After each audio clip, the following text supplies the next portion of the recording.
All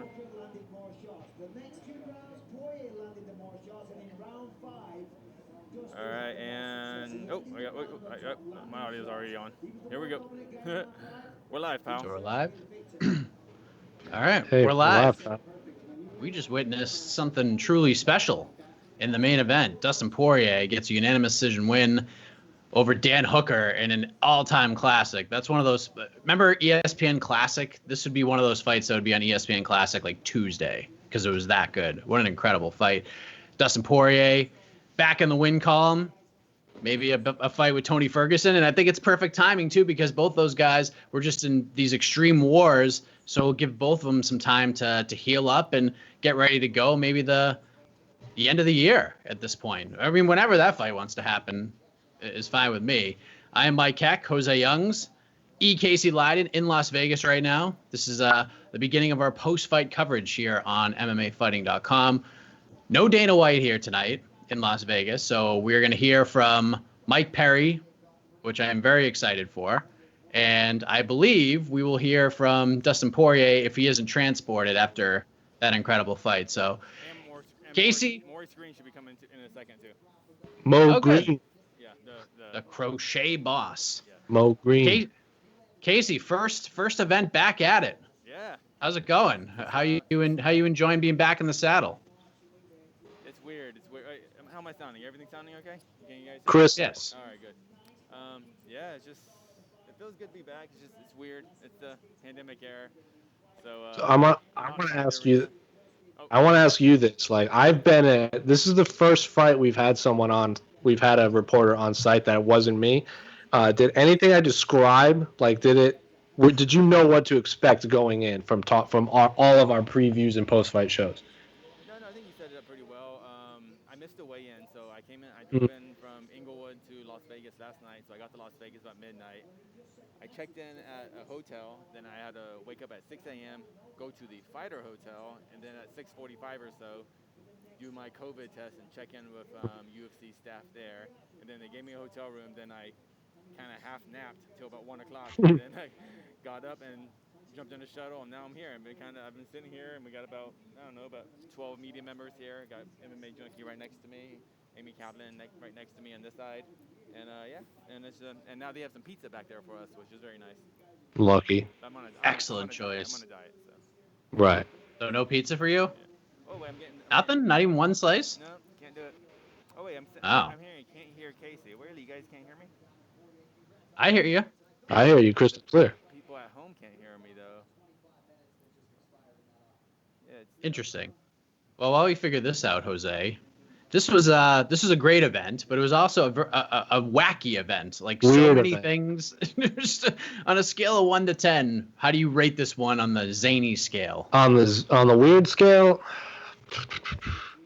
I would say probably an 8. It's nothing like there was no like insane like knockouts or goofy submissions. So like it was a lot of oh cool submissions. there were some goofy submissions. Well, there were some goofy submissions. I guess I should say. Yeah, there's some goofy submissions. There's some good knockouts. So I'd say an 8 because it wasn't just out of control like all underdogs winning. But yeah, some awesome finishes, awesome fights would be an understatement. But so I'd give it an 8 on the weird scale. And in terms of exciting top to bottom, it's right up there too. Oh, sorry, real quick. In the YouTube comments, if you guys can hear me now, I adjusted my level. So you, Mike and Jose, you guys are hearing different levels. That's how the system works. But I think at home my levels are. I think for the broadcast it's low, but I think I'm good now. I blame Skype. Yeah, Skype. Yeah, All right, Skype sorry. is a wild thing. I'm trying to see if I can hear you on the stream, but My mouth's not moving, so it's confusing. as someone says, the three schmoes are back. Yeah. Perfect, No. Schmo's right perfect there. timing. Schmo's right over there. Ah, the real schmo is Yeah. is What are you guys talking about? Come is on. is Come in on. the room. Come on, So, proud American. Jeez. all right. So, Casey, let me ask you this: besides that main event we just witnessed, which was absolutely unbelievable, what's the biggest takeaway from the night? Ooh, let me look at the card real quick. Actually, one big takeaway is like Mike Perry looked pretty awesome. I thought it was a great performance on Mike Perry. I thought Mike Perry looked great. I thought it was probably one of the best versions I've seen of him. Um, Sato looked awesome. Urosa, that was fun. Hey, but Kay Hansen, that was a big shock for me. I thought I was picking Jin Yu Fry, but Kay Hansen looked great. Wait, hold on. Let's listen to Dustin real quick. Had to take 9 months off and sit on the sidelines. Couldn't put weight on my leg for 8 weeks. Had to overcome some stuff, man. And now that I'm Victor again, you know, I'm get back to the top, Okay. keep getting better. Yeah, but Kay Hansen is really Kay Hansen and Mike Perry to me outside of the main event were the big ones for me. I've been doing this a long time, and How are we gonna do these bonuses tonight, Jose? This has got to be an interesting one. Like Poirier and Hooker has to get fight of the night. I mean, there's just no doubt but about it. every time we say that, it's something crazy happens, and Dana's like, "Yeah, I forgot about that fight." Brr. Then he asks the fans to pick instead. So I pull up the card. Poirier Hooker lock for fight of the night. I'd probably say Maurice Green submission of the night because that was just a bat. Erosa maybe for submission. Yeah, I was gonna say Erosa and Green. that's a good No, one. Worthy for submission. Jeez, there were actually great submissions on this card. I agree. Worthy's was awesome, but I think Green and if we're only getting 2, I still say Green and Erosa were better. Maurice Green just had that weird, like, I'm doing the Twitter reacts for the site, and I have like a list, like a running stream of just UFC fighters, and all simultaneously, like all these fighters just go, "What the?" Like it's just like, "Huh? What did I just see? What's going on?" So anytime you catch your fellow fighters off guard, you have to give credit. And then Erosa was basically never knew he was going to come back. Was a massive underdog and then gets a Hail Mary submission. So, yeah, I say Erosa and Green. Cam Worthy's was awesome, but if only giving 2, I'd still give Green and Erosa the edge in performance bonuses. Really, over Hansen and Bozer and geez. Well, Man. if you're looking at the story, Erosa was gone from the UFC. He takes his fight like short notice, underdog, and just snatches a darce. Like anytime there's a darce joke in there, I tend to favor that as submission. It's like a standing darce snap down, and then who gets like an arm triangle off his back in the heavyweight division with like a minute 15 left? Like Mo Green and Erosa's were just real goofy. The other ones were awesome, but I still say Erosa and Green's were a notch above in terms of excitement and storyline. I'd say Tana Bozier's gonna get one. That was just a ferocious knockout. It was. So it'll be a hard time. Taking 50 G's away from him. Yeah. But there was some interesting before. There were a lot of great fights. Like who would have guessed? And obviously Poirier and Hooker was very, very bloody. But Brendan Allen versus Kyle Dawkins was the bloodiest fight of the night. Like who would have predicted that? There's so many things. So many times I asked myself, who could have predicted that throughout this entire night? It was crazy. But Allen and Dawkins is a great fight. Are we not giving Rose and Woodson was wild. Are we not giving Sato any credit just because his opponent was short? Sato too. Yeah, that's what I mean. Like all the finishes were. We Like, can't give bonuses to everyone, so if I'm trying to like narrow it down to just insane finishes, If I am a multi-millionaire, yes, I can. And I'm sure. If you want to. I have Write Sato a yeah. $50,000 check, Casey. Yeah, dude. Go ahead. Write it Casey finally leaves Englewood, and all of a sudden he's a multi-millionaire. out. He's giving bonus. Everyone's getting a bonus right now. He's like the Oprah Winfrey of the MMA media circuit. I love it. So we're awaiting the arrival of the crochet boss, Maurice Green, after his bizarre submission. We're going to hear from Mike Perry, and then we will hear from hopefully Dustin Poirier after that incredible fight with Dan Hooker. So if you're just joining us right now, I am Mike Keck here with José Youngs, Casey Leydon in Las Vegas. Beginning of our post-fight coverage here on MMAfighting.com. UFC on ESPN 12 is in the books, and we're just hanging out, chit-chatting about all the comings and goings. Let's go back to Mike Perry, Casey, because I think he was the biggest talking point probably heading into the card by the time we got to tonight. It was all about like Mike Perry and the girlfriend and all that stuff. Why but are people so offended by the mask on the comments? You guys are weird. Sorry, go on. You got to wear a mask in there. Don't read the comments, Casey. Oh, my goodness. Yeah, don't read the comments. Oh, my goodness. So sorry. I can't remember. That was a very disciplined Mike Perry tonight. Mickey Gall actually looked pretty good on the feet. Mike Perry won the grappling exchanges, did really well on the ground. But in the end, Mike Perry just turned it on in the third round. Very disciplined. He looked great tonight. And I thought his post-fight interview with John Anik was an A+. For Mike Perry?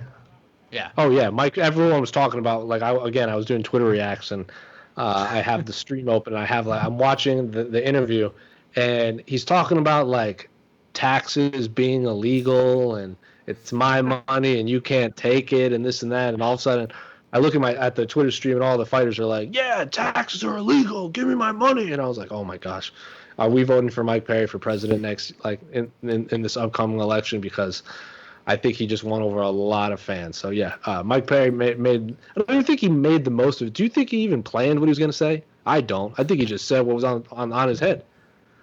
We all expected, and I think Eric Anders was the one that tweeted, I can't wait to hear this post-fight interview. We all expected Mike Perry to just wild out, but he got real, and I enjoyed it very much. We got some questions from the fans. Guys, who do you think is next for Dustin Poirier? I think we sort of covered that yesterday. It's got to be Tony Ferguson at this point, but Dustin Poirier just said in his post-fight, maybe he'll fight at the end of the year. Maybe it'll be next year. So it all depends on, I mean, that was a war, and Tony Ferguson was just in a war with Justin Gaethje at UFC 249. So I would say that's the matchup to make if you can make it in like November, December. I have no problem waiting that long to see a fight like that. But, you know, what are you looking at, Casey? You kind of agree with that, or do you think there might be something else in the works that Dustin might be laid off for a little while longer? I think both those guys took a hellacious beating, and yeah, it sounds, let them rest up. Actually, and give that fight like, you know, all these fights get like 2 weeks to build, 3 weeks at most. Let's do it. Let's give it a good like 3 months to build. You know, like let's get a lot of anticipation for one fight. You know, we haven't had when was the last time we had really anticipation for a fight? Because everything's just kind of thrown together and made. So announce it for November, so we have like 6 months or whatever to get ready for it. Yeah, I think that works for me. Yeah, so I mean, we're just kind of waiting for these fighters to come up on the day. So if you guys got questions, comments, reactions to a wild card, feel free to throw them in there. Got Maurice Green coming up right now. The Crochet Boss is about to take the stage, which I enjoyed very much. And here he comes. He's got his Fight Allen t-shirt on. Maybe a date with Tanner Bozier could be coming his way. Here we go.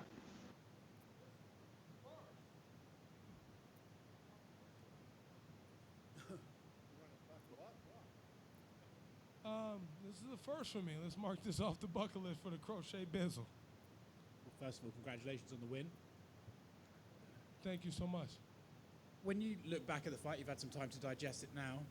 What's your immediate reaction to how you performed and how you came through the fight? Well,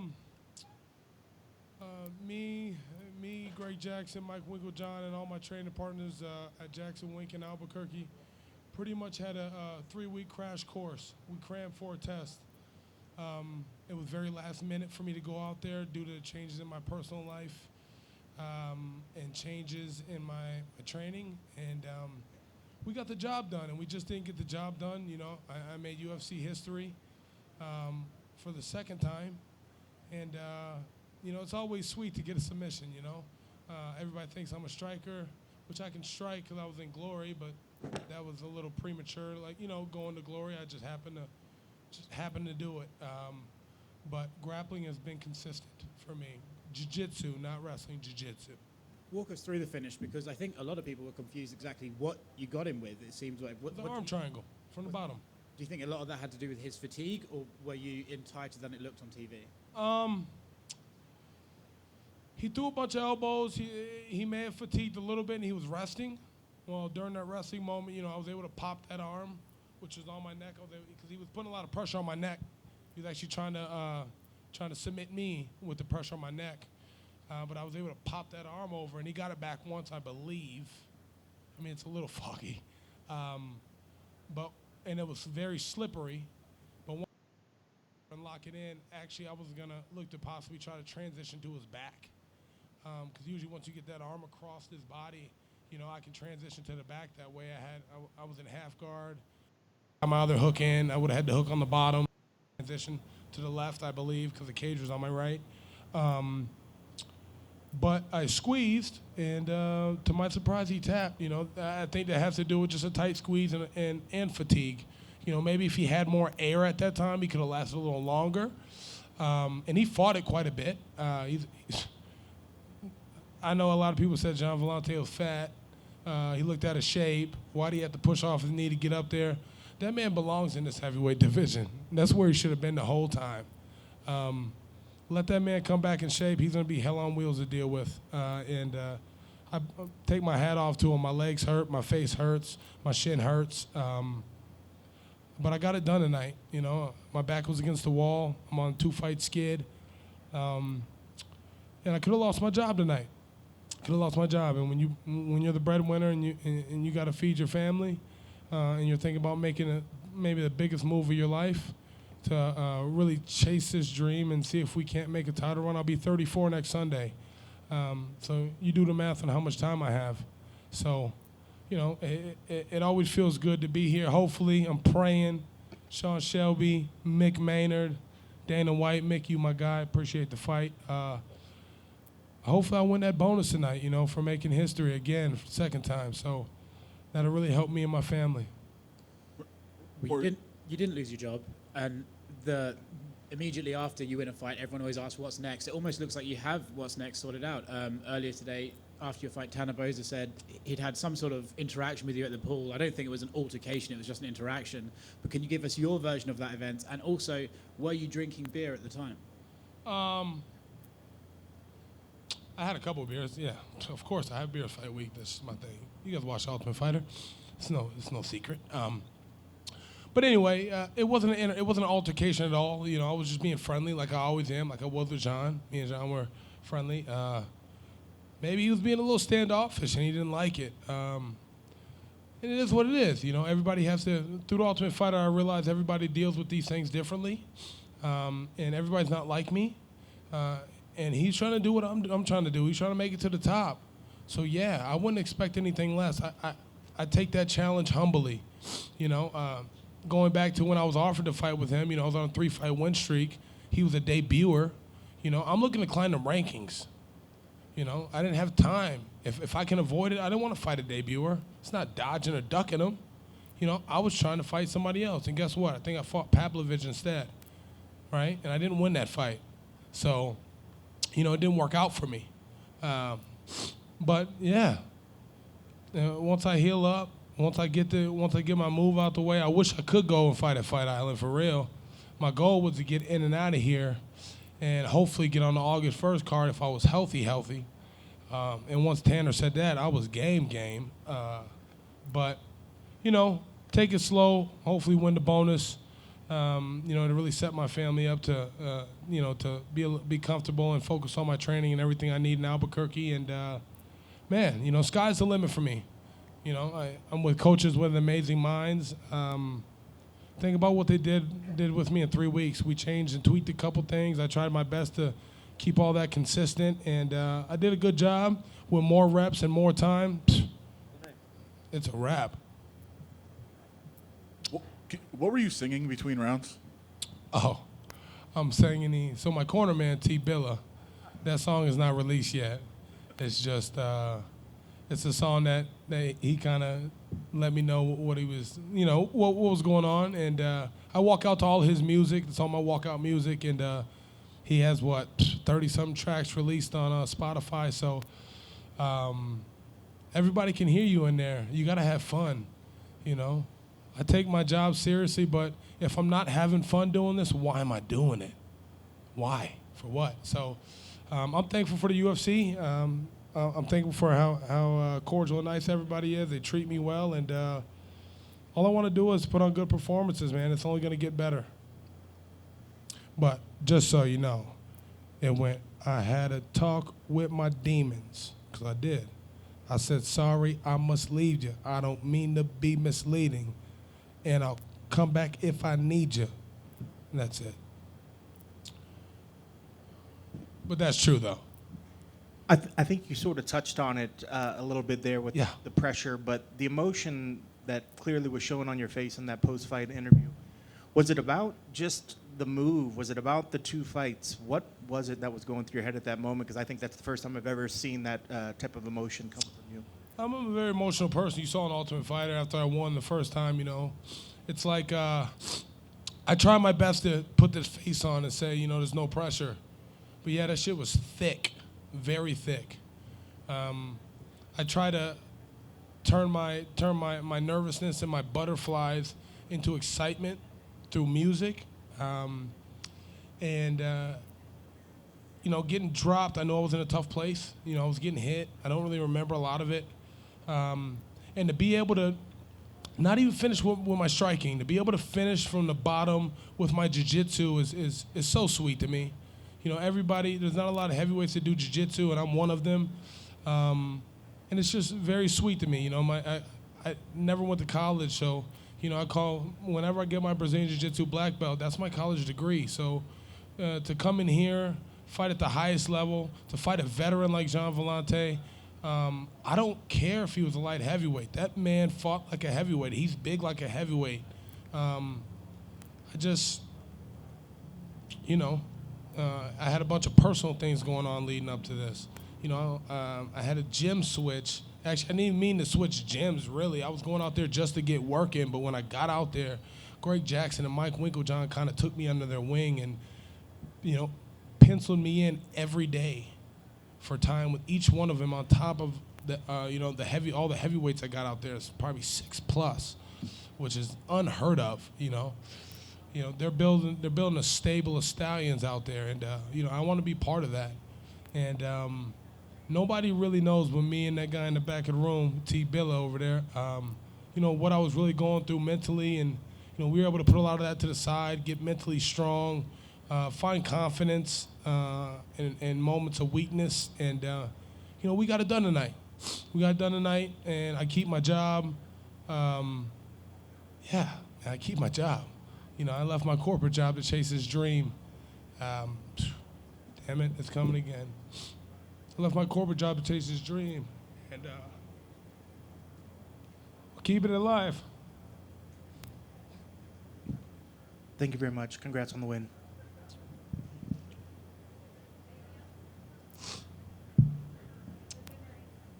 That's all you guys got?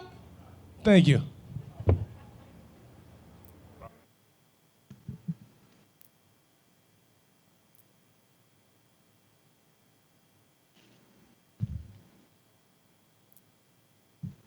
All right, there he is. One of the big winners. Maurice Green getting a submission win over John Vellante. That submission sort of came out of nowhere. It was just another piece of an overall wild night, and we got to see a lot of emotion from Maurice Green, and I can attest to that. I've interviewed Maurice Green a bunch of times over the years, and when you ask him questions about pressure and things like that, he always downplays them to a great extent. It's like it's nothing. And if you listen to his virtual media day scrum, he downplayed it as well. Like, did you feel like this is a must win? Do you feel like your job is on the line? No, I don't feel like my job is on the line. Every fight's a must win. And you got to see some raw emotion there from the Crochet boss after a big win. So, Casey, I mean, we're going to be talking matchmaking stuff for a while now. And by the way, Dustin Poirier and Dan Hooker, both being transported per the UFC, so they will not be speaking with me tonight. And here he is, Mike Perry. It's time to get platinum in Las Vegas after his win over Mickey Gall in the co-main event. Let's hear from Platinum Mike. First of all, obviously, leading into this fight, there had been so much talk about everything going on with your girlfriend being your corner. Now that you've won, do you feel vindicated? I mean, I told everybody. I said what it was going to be. And, I mean, I would assume that vindicated means, like, accomplished in some way. So, yeah. Proven right. Yes, proven right is what it is tonight. I feel awesome, bro. I can't lie. There was a lot of haters hating on us, hating on her, and she's so innocent in all this. And, obviously it's because I say things I talk and from an entertainment side of the sport, and also, like, because they be hating on me so hard. So I just talk back because it's just, ugh. And then when she started getting it, I was just really upset. But I fed off that tonight. I remember before I walked out thinking in the back about things that made me angry. Even though by the time I went to walk out, I was blank. And that's the way it should be. You react. You just go out there and you fight. The work is done. It's time to go. I think a lot of people thought that Mickey would have the advantage in the grappling and you in the striking, but actually you controlled him in the grappling as well. Is that something that you anticipated, or were you sort of thinking to yourself, oh, maybe that's an area I should be careful in? I mean, I was focused on dealing with everything everywhere. I figured he had been working with this kickboxer. I figured he was going to try and kickbox with me. I watched the Diego Sanchez fight with him once, and I saw him throw some pretty swingy hooks. Like, they whipped, you know what I mean? They're pretty fast and looked like they might hurt if you get hit with them. So I was like, okay, he's going to try to punch me. He's going to try to land something. And then, who knows if he would have been able to get on top, what type of work he would have been able to do. Sometimes when you got black belts, whoever gets that first inch and they can hold on to it, you're stuck there for a while. Especially those 5 minutes start to feel like they're running down quick when you got somebody on top of you. So I was trying to keep myself on top, stay off bottom. I was waiting for them shots, which is why I was also hesitant with some of the punches. I figured he might come in for some shots, but his wrestling wasn't that strong. I know there's stronger wrestlers out there who try to get that top position, but all around better everywhere. I believe that that's the way it should be. There was a lot of people picking him to win. They thought that I wasn't in the right place mentally to win the fight tonight, but just goes to show that none of y'all know what it takes to win in there, and I showed you what it takes. It's just heart and grit, and if you know how to fight, you know how to fight. And is an interesting, first of all, how did your girlfriend do as your corner? And secondly, is it an advantage not having your own coaches shout at you because you can hear his coaches and hear what they're telling him to do? She did a great job. She kept it very simple. She shouted a couple things. I heard her during the fight, and I remember telling myself, okay, there you go. She getting into it now. And she was like, keep your hand up. There was one time he had swung and just missed. So get your hand back up. I was like, all right. And then in the corner, when she was in there rubbing the ice on me, she kept asking me, hey, is this, where do you want? What else do you want? What can I do? And she was, trying to do more for me. And it was really cool just sitting there quiet and just thinking about how the next round was going to go. And yeah, I did hear his coaches, and I heard them saying I can't think of the word, but they had secret word moves. And then I started figuring out what those were that they were asking for. Around the third round, I heard a couple of things that I heard throughout the fight, and then I was like, oh, I know what he's about to do. They said something about razor, and then I realized he's throwing elbows at that time from a distance. I was like, okay. And I felt like, I remember thinking, man, your corners could be telling you more. They're not telling you enough. You need to do something. And also, damn, what was I going to say? Oh, yeah, I remember the fight before mine, or the heavyweights. And I remember Gian Vellante going back to his corner, and then the coach was like, what are you doing? Well, you're not doing nothing. And it's like, bro, you ain't doing nothing, bro. You sitting on the outside. Don't come in here and make me. And then I think Michael Bisping was like, oh, that's great coaching. No, that's terrible. Don't make the guy feel bad and down on himself. Amp him up or something. Give him, come on, bro. Heavyweights, too. What do you think he's doing? He's trying to not get knocked out. That should be first. I understand that we're entertainers and we got to go out there and we got to fight and we got to put on a show. But you also, when you get in that cage, or that octagon, when you get in the octagon, you got a show purse and you got a win bonus. That win bonus is more important than putting on that show. Because a fight's a fight. You're going to fight or not. Someone's going to bring it, and the show is going to happen. So if you need to be smart, technical, more patient, it's almost harder to be patient and wait for the good shots rather than just go forward and just keep getting kicked in the arms and all this. And these coaches are asking for stuff, and they putting guys in positions to, especially heavyweights, walk into shots and get dropped and beat. these coaches that haven't even been in the position that their fighters are in.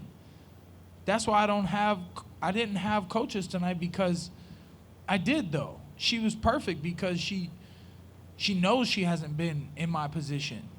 So she spoke from a humble standpoint on the outside. She kept it simple, and I didn't need any advice. Maybe that was luck tonight that I didn't. It was good luck to get this opponent, but you know, I handle business, and I'm gonna go back to the drawing board and try to put a team together that we can work for upcoming events. Could that be American top team? South Florida, yeah, it's looking like. I don't know. I mean, I want to go train with Yoel Romero for sure. So, you know, okay. I know I want to do that. Fair enough. Two more from me, two last ones. You mentioned it on the broadcast, and I don't want to get too personal, and if you don't want to say anything, but do you have like a situation with a tax man right now? Do you have some debt you need to pay off? Yeah. Yep. Sure do. I'm gonna have to pay. I gotta do my taxes. I keep thinking of that Drake song. What he say? I haven't done my taxes because I'm too turned up. It happens to the best of us. And lastly, what is next for you? You know, Mickey Gall was a name and he called you out, but who do you want to fight next? Where do you want to go? I want to go to South Florida and work with Yoel Romero and fill that 185-pound weight class. Man, 170 is such a great place for me, but I want to fight there until I do want to fight that guy. Is that just because things have gotten so personal? I mean, if I see him in person, I'm going to fight him. Nobody's going to stop me. I'm going to grab him. I'm going to stick my finger in his eye, and I'm going to get a hold of him. And I mean, I'll say it out loud because I don't care. Congrats on the win, man. Mike over here. With all of the criticism, I understand that obviously you're the athlete and you're the one who wanted to step up. You know, you've talked to your girlfriend. Did she have a message for the haters and all the people who are criticizing the fact that she was there for you? This is all kind of new to her, man. You know, everybody loves her, so all these people hating because of me, you know, it makes me feel kind of bad sometimes that I brought her into that. But that's what happens when you get attention and people just start hating on it, and they hating on our dreams and our goals, and you know, we're accomplishing them anyways. So I really try more to coach her, like, hey, look, you know, she thought people were one way, and now she's starting to see that people are a totally different way. She was like, y'all innocent until proven guilty, and to me, I'm like, y'all all guilty until proven innocent. Till you prove yourselves to be cool and faithful, like there's no reason to be disrespectful. I don't owe y'all nothing. Can I ask, I think a lot of people, when they saw everything going on, it's like, hey, why wouldn't you want to have the most people around you possible to give knowledge and advice? Can you just say very bluntly, for yourself, you perform best when it's kept simple without a lot of some of the other stuff that people might think is more conventional? I was thinking tonight, like, my girl did such a great job bringing in the stool and the bucket with the water. And I was like thinking, man, sometimes coaches be so ready to get in there and just tell you something, like they think they're going to make a difference for you, and it's for themselves, you know what I mean? They want to feel like they told you something that helped you win this UFC fight. And they're just getting money, like, and attention, and trying to take credit for what your work has done. So, you know, like, bro, y'all, you carry that bucket and bring me that stool. You know what I'm saying? And she looked better than any coach all time bringing that stool and that bucket. Damn, she was so pretty with that little ninja face mask on, killing it all night long. So, you know, yes, it's good to keep it simple. I feel like guys yell too much and be saying stuff, and then it's like, you can't even think. Are you even trying to listen to this person? Should I stop trying to listen to this person? Like, listen, your words ain't going to make a difference, bro. And his coach's words wasn't making a difference. Like, I'm in front of you trying to punch you in the face. You got to deal with that. That's it. You got to deal with that, not your coaches. Not your game plan. None of that. Congrats, Mike. Mike, to me, it sounds like when you were talking about you are looking for a team, but to me, it sounded like you were trying to find people to go on a journey with you, that have been in the cage with you and to come along. Is that more of what you're looking for as opposed to maybe a traditional coach and team situation? Yeah, man. Somebody that I can build with, a friendship type thing. And, I mean, obviously, I don't want anybody else in my life. I just want me and my girl. But obviously, I know I'm going to need some help. And who knows? I mean, if I go train with Yoel Romero, I'd be down to let him get a slot in the corner if he wanted the corner. I mean, who wouldn't want a corner? I want to corner a guy and get that front row seat too. I want to, that's why I'm trying to build Platinum Martial Arts. That's what I did tonight. I built Platinum Martial Arts. I showed the world that I understand how to win, and I didn't need anybody to help me do it, really. I just needed my girl to bring me a bottle of water, and she did great rubbing that ice on my neck. God, it was so good. My cardio was there. And, yeah, man, it'd be nice to build something. I mean, I like Miami, the FRM, the First Round Management family is down there. I like my manager, Abraham Kawa. Those guys really have built, like him and Jorge Masvidal and Yoel Romero. I mean, they obviously speak the same language. But I like those guys, man. And I like the Miami lifestyle. I lived in Orlando, and I love Florida, the beach. I mean, I know they shutting stuff down now, and COVID is even getting worse. It's making a comeback. I hope people are all right. But I want to go make a life down there and go to the beach every day, and we'll see where it goes from there, bro. Coming in with the last couple fights in here were losses. Was there any extra pressure to kind of come in here and perform a little bit, and get that win? And is that part of the reason why you wanted to just switch things up and do things your way? I mean, yeah, 6-6 in the UFC. I was like, if I'm gonna lose, it's gonna be my fault. I'm not gonna have any excuses. I'm not gonna be able to talk about anybody else but myself if I don't win tonight. And it worked out for me. So, I mean, obviously there's nerves every time. You could think about everything and anything, and your life could go all types of ways. And the Mandela effect, which universe am I living in, and is it going to be a good one or a bad one at the end of the night? We don't know. And at the end of the day, I keep just telling myself, 5 more minutes, 15 more minutes, we just getting in there. It's soon enough. Like, I'm in the back, and I'm like, 25 more minutes. We going to be walking out there. That's all I got to do is I got to get in the octagon. Once I get in, everything else is going to take care of itself. And at the end of the night, the process, this life, this sport, being a part of it, being Platinum Mike Perry, being with Lattori, it's all a privilege, bro, and I'm happy to be here. Thank you very much, Mike. That's it. Sorry, real quick. Did you miss the fans? I mean, it was cool not having the fans. I mean, I missed Dana. I was like, man, Dana don't care about me, bro. He been at all of, I'm sure he busy, he been at all of these, and he ain't want to come watch me. I guess he can't come watch me fight now, because I feel like I be letting him down. There was fights that he thought that I might win, and I didn't. So, Dana, don't come when I fight, because apparently I do better when you don't come in my fights. So, whatever, bro. Nah, man, I did miss the fans. They was all just going to talk trash anyway. All right, guys, thank you very much.